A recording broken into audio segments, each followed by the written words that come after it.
জনপ্রিয় টেলিভিশন একাত্তর টেলিভিশনের ১৪ বছর পেরিয়ে ১৫ বছর তারা পা দিয়েছেন। আমি এটার প্রধান ব্যক্তি জনাব মুস্তাফা কামাল, তাকে ধন্যবাদ জানাই। একাত্তরের পরিবার, তার সাংবাদিক, কলাকুশলী সবাইকে আমি বিপ্লবী ওয়ার্কার্স পার্টির পক্ষ থেকে শুভেচ্ছা জানাই।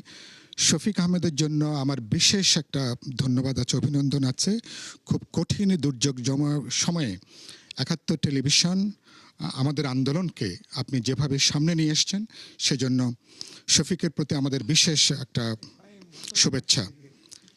আর আমি যেটা বলতে চাই যে আমরা খুব বিএনপি যখন একাত্তর টেলিভিশন একটা পর্যায়ে বয়কট করলো, তখন বিরোধী শিবিরে কোনো কণ্ঠস্বর পাওয়া যাচ্ছিল না।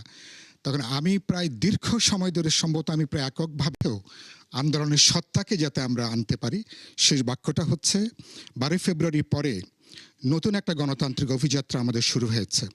একটা প্রগতিশীল, অসাম্প্রদায়িক, গণতান্ত্রিক, একটা বহুত্ববাদী রাষ্ট্র সমাজ প্রতিষ্ঠার সুযোগ তৈরি হয়েছে এবং বিএনপির নেতৃত্বে, জনাব তারেক রহমানের নেতৃত্বে দেশ সত্যি সত্যি একটা গণতান্ত্রিক উত্তরণের যে অভিযাত্রা, আমি বিশ্বাস করতে চাই, আশা করব একাত্তর টেলিভিশন জনগণের পক্ষে দাঁড়িয়ে হিমালয় সমান মানুষের প্রত্যাশা, আপনারা তার পাশে দাঁড়াবেন এবং এই গণতান্ত্রিক অভিযাত্রার পক্ষে একাত্তর টেলিভিশন বলিষ্ঠভাবে আপনারা অবস্থান নেবেন।